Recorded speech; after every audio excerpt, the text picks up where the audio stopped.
오랜만에 보네. 네, 백브리핑 진행하겠습니다. 궁금하신 점 많으실 텐데. 뉴스는 신윤아입니다. 안녕하세요. 오늘 나경원 대표께서 6.25 맞아서 핵무장론 주장하고 나섰는데 어떻게 생각하실까요? 조금 길게 말씀드려도 될까요? 네. 핵 전력을 활용한 안보 강화는 반드시 필요합니다. 국제 정세는 늘 변하기 때문에 동맹에만 의존하는 것에는 한계가 있죠. 그러니 저는 일본처럼 마음만 먹으면 언제나 핵 무장할 수 있는 잠재적 역량을 갖추는 것이 지금 시점에서 필요하다고 생각합니다. 농축 재처리 기술 같은 것을 보유하는 방법 등으로 말이죠. 그건 한미 원자력 협정 개정은 필요합니다만 저희가 잠재력을 갖추는 것 정도가 국제 제재의 대상이 되지는 않습니다. 그러니까 현실적으로 실효적인 방안이라고 생각합니다. 국제 정세가 변하고 있기 때문에 저희가 언제든 필요하면 핵무장을 할 수 있는 잠재력 역량을 갖추는 데까지 가자는 겁니다. 일본처럼.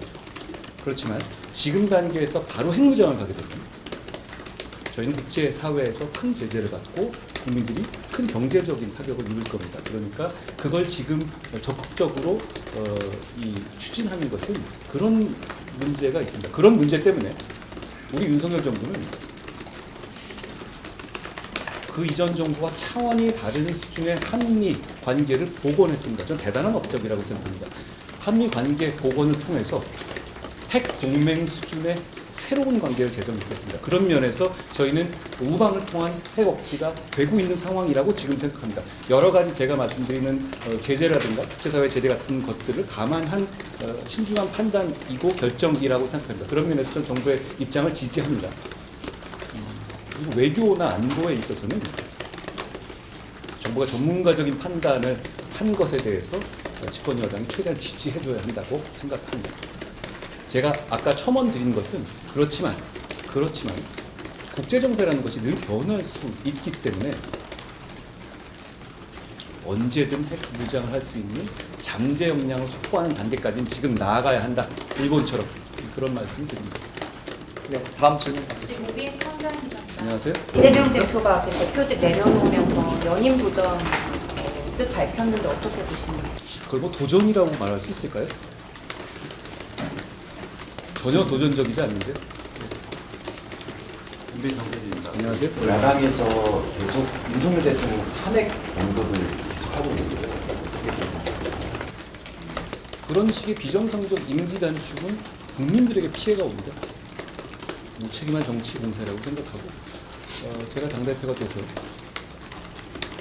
국민의 눈높이에 맞는 설명과 대응으로 그런 주장을 확실히 막아내겠다는 말씀을 드립니다. 너무나 무책임한 주장이죠.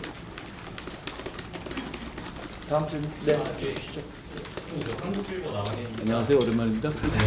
정치인의 재난현장 방문이 현장 수습에 불필요한 어떤 불편이나 혼란을 야기할 수 있다는 지적이 있어 왔는데 어제 화성 현장 방문하실 때 그런 우려는 없으시는지 그것 때문에 좀 고민했습니다. 그래서 제가 원래 저희 스태프들은 그 참사가 난 직후에 취소하고 가자는 말씀을 많이 했는데 제가 고민을 많이 했는데 그럼에도 불구하고 어느 정도 재난 상황이 정리된 이후에 저는 가려고 했던 것이고 그래서 좀 시간을 미뤄서 갔던 것인데요. 참 어려운 말씀 같아요. 그런데 그렇다고 해서 정치인으로서 그런 참사에 대해서 공감하고 있다는 걸 보여드리는 게 그래도 국민들께 더 나은 것인지 아닌지에 대한 계속 고민한 지점이라고 생각합니다. 저도 고민했습니다. 뭐라 하시겠습니까? OBS 유은총 기자입니다. 오랜만입니다. 오랜만입니다. 왠게 아니고 우리 위원장님께서 제3자 추천, 그러니까 최성영 특검 관련해서 말씀 주셨는데 현재 당권 경쟁 주자들도 그 부분에 대해서 문제를 제기하고 있고 당내에서도 좀 반발되는 모습이 보입니다. 실질적으로 설득할 과정이 필요한 것 같은데 어떻게 설득하실지에 대한 이야기 듣고 싶습니다. 저는 일단 우선 그것이 민심을 최소한으로 따르는 길이라는 점을 먼저 말씀드립니다. 그걸 전제로 해놓은 상태에서 전략을 한번 말씀드려보죠. 그럼 어떻게 하겠다는 거죠? 어떻게 하겠다는 거죠? 거부권을 행사한 이후에 재의결이 됐었을 때 이 정도의 합리적인 대안을 제시하지 않은 상태에서 과연 거부권을 재의결하는 것을 막을 자신이 있습니까? 저는 이런 겁니다. 국민들께서는 저는 이 사안에 대해서 저희가 큰 위험이 있는 상황이라든가 이렇지 않다고 생각해요. 다만 이 사안이 이루어지는 과정이라든가 일부 사람들의 행동에서 너무 실망스러운 점을 국민들이 많이 느끼셨고 그걸 바로잡을 수 있는 여러 차례의 기회를 저희가 실기했기 때문에 저희는 이 특검이란 제도가 여러 가지 무리하고 논리적으로는 말이 안 되는 면이 있지만 그래도 민심에 따라야 한다는 말씀을 제가 드린 겁니다. 이미 이 특검 논리가 어떻고 저떻다 이거 얘기할 단계가 좀 지났다는 제 판단인 겁니다. 그러면 국민들께서는 이렇게 보실 겁니다.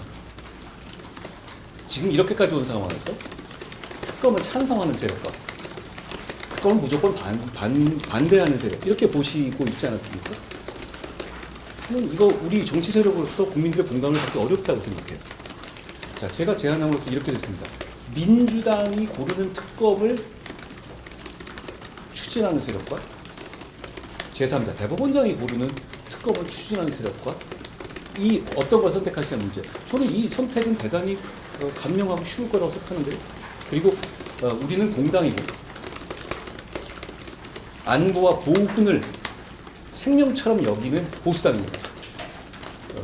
이 사안은 단순한 죽음이 아니라 젊은 청년 장병이 의무 복무 중에 돌아가신 사안이기 때문에 저희가 더 적극적으로, 더 반성적으로, 더 나서서 진실을 규명하고 재발 방지책을 마련해야 한다고 생각합니다. 보수 정당에 우리의 지지자들이 바라는 건 바로 그겁니다. 총선에 참여한 시점에서 저희 변화하는 모습을 보여야 하는 것이고 제가 그 계기가 되겠습니다. 머니투데이 박상곤입니다.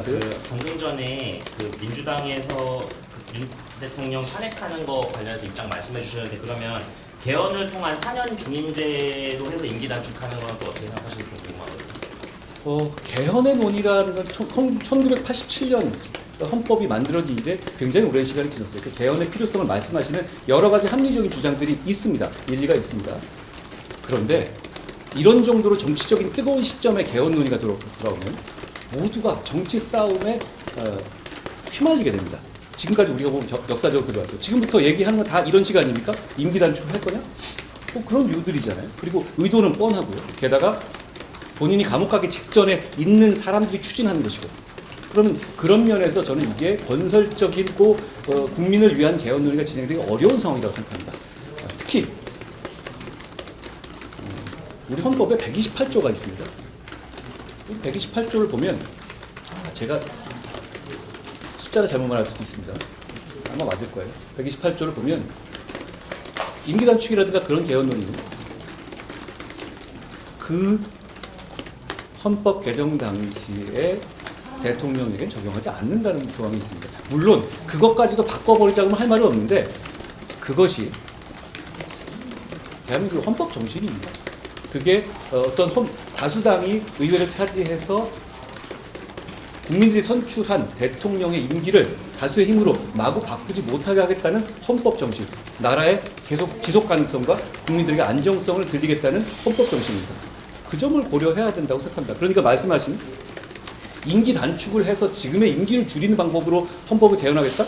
저는 그 헌법 정신에 반한다고 생각하는데요.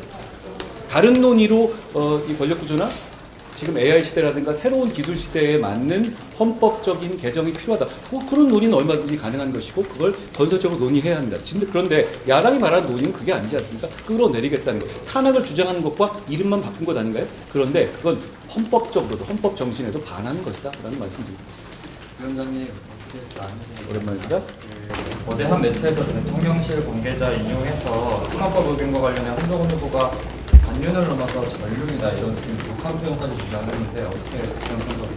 제가 당대표가 되면 당정 관계를 합리적으로 저희도 실용적이고 국민을 위한 방향으로 할 거라는 약속을 드렸습니다. 지켜봐 주십시오.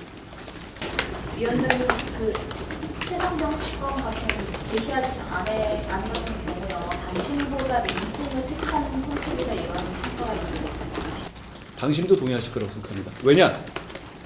당이 살고 정부가 사는 길입니다. 이 정도의 정면 돌파, 합리적인 안 없이 어떻게 이 난국을 돌파할 수 있겠습니까? 그리고 우리 국민의힘, 우리 보수정당은 이런 문제에서 빙빙 돌려가면서 발 빼는 정당이 아닙니다. 우리의 바라는 것은 잘못한 것은 잘못한 대로 인정받고 잘못한 것은 사죄하면서 정면으로 국민들에게 나아가는 정당입니다. 저는 그런 정당으로 나아가는 것만이 지금의 우리 국민의힘이 겪고 있는 큰 위기를 극복할 수 있는 길이라고 확신합니다. 그래서 나왔습니다. 위원장님, MBC 서하입니다. 예, 안녕하십니까. 그 총선 당시에 도태우 장해찬 후보 관련해서 복당은 없다라고 못 박으셨는데 최근에 황우여 비대위에서 복당 또는 대사면의 논의가 있다라는 보도라든지 좀 취재가 나오고 있어서 어떻게 생각하는지 궁금합니다. 지금 제가 지도부가 아니니까 특정 인물들의 복당 여부에 대해서 말씀드릴 문제는 아닌 것 같습니다. 다만 이 복당과 관련해서는 우리 당에 그동안 쌓아온 관례나 기준이 있다 이런 정도 말씀드립니다. 하나만 더 드리겠습니다. 지금 추경호 원내대표 원내사항이긴 하지만 추경호 원내대표가 사의를 밝혔는데 좀 수사를 해야 된다고 보실까요? 구성 상황. 지금 원 구성 상황에 대해서 여러 가지 물어보시는데 사실 뾰족하게 떨어지는 답이 없죠. 저는 이런 문제라고 생각합니다. 지금 민주당이 너무하잖아요. 이렇게 하는 적 없잖아요. 이런 정도 이국 체제를 유지하고 이런 정도로 폭주하는 정당이 있었습니까? 그런데도 불구하고 국민들께서 비판은 하고 계시지만 아주 강하게 이러면 안 된다고 제지하고 하는 정도까지 나아가고 계시지 않습니다. 저는 그 이유가 우리 국민의힘이 총선 이후에 2달간 충분히 반성하고 심판을 받아들이고 심판을 반영하는 모습을 보여드리지 못했기 때문이라고 생각합니다. 저희는 저희가 변모하고 국민의 마음을 얻어야 된다고 생각합니다. 거기서 출발하면 민주당도 역시 대중정당이기 때문에 저희가 국민의 마음을 얻게 되면 국민들이 강하게 민주당의 지금의 문제점들을 제지하실 거라고 생각합니다. 그 전까지는 저희는 굉장히 어려운 상황을 맞게 될 겁니다. 그 과정에서 추경호 원내대표가 고군분투하고 계시다고 생각합니다. 추경호 원내대표가 좋은 결단 그리고 당을 위한 결단 그리고 책임지는 결단을 내려주셨으면 좋겠습니다. 저는 추경호 원내대표의 원만한 성품과 토론 능력, 의회 정치인으로서의 자세, 유능함을 대단히 신뢰합니다. 후보 등록하실 때요, 당원들에게 쓰는 편지 600자 후보님들 다 적어서 넣으셨잖아요. 그 내용은 좀 궁금한데 말씀 주실 수 있을까요? 제가 오늘 말씀드린 것과 비슷합니다. 당연히 대단히 어렵고 이 상황에서 제가 총선은 저희 책임입니다. 그리고 그 총선을 108일 동안 겪는 과정 속에서 제가 당원들과 우정을 쌓을 만한 마음의 여유가 없었습니다. 그걸 하고 싶다는 것이고 그리고 그 과정에서 우리 당이 처한 문제점들을 제가 적나라하게 보고 느꼈습니다. 제가 그걸 바로잡고 물론 저부터 반성하고 우리 당을 위기로부터 구해내겠다라는 다짐의 말씀을 드렸습니다. 네.